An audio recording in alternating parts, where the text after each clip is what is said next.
अब लाखे नाच भन्नाले नेपालमा लाखे नाच दुईटा लाखेहरू नचाहिन्छ। यो नेवारी भाषामा भतिका आजु लाखे प्याखौँ भन्ने एउटा र मजिपा लाखे प्याखौँ भन्ने दुई प्रकारका लाखेहरू हुन्छ।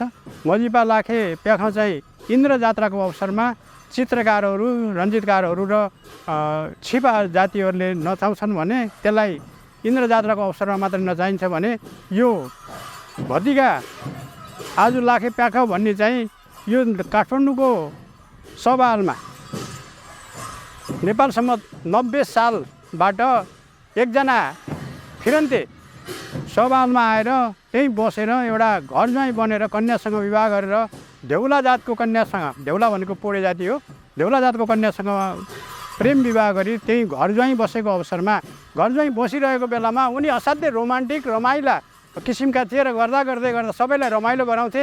त्यति गर्दा गर्दै उनको शरीरमा देउता चढ्यो र देउता चढिसकेपछि देउला जातिहरूले मुखुन्डो बनाएर उसलाई चाहिँ नचाउने प्रथा सुरु गरे, जुन नेपालमा यो नेपालसम्म 90 सालबाट सुरु भएको मानिन्छ।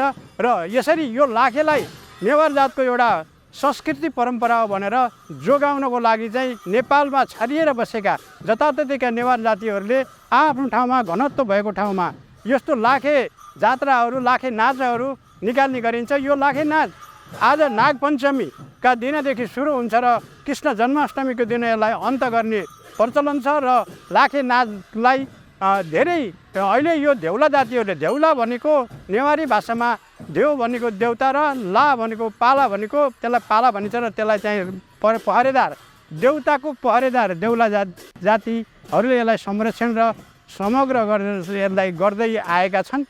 र लाखेका धेरै महत्त्वपूर्ण कुराहरू छन्। यसले यो महत्त्वपूर्ण कुराहरूलाई हामी यो थोरै समयमा व्याख्या गरिरहन सक्दैनौँ।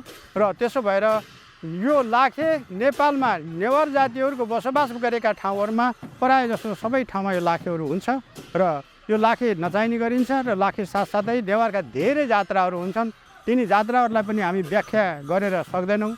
पाल्पाको भगवती रथ यात्रा, काठमाडौँको इन्द्र जात्रा, भोटो जात्रा, यस्तै गरेर धेरै जात्राहरू छन्। तर यिनी लाखौँ यो नेवारहरूले चाहिँ जात्राहरू मनाउने गरेको हुनाले हामी यसलाई व्याख्या गर्न सक्दैनौँ।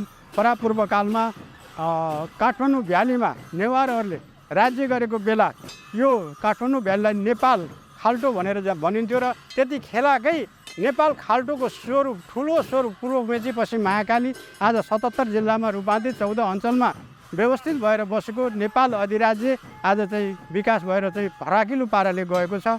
यो नेवार जातिहरूले आफै राखेका हुन्। नेवार जातिहरूले ल्याएको रञ्जना लिपि र नेवारी भाषालाई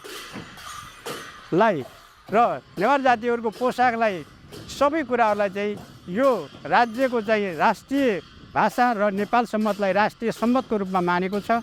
र यो सुरु गर्ने शङ्खधर साखवालाई नेपाल सरकारले राष्ट्रिय विभूतिको रूपमा चाहिँ मानेर आज नेवार जातिले स्थापना गरेको देश नेपाल भनेर चिनिन आएको छ।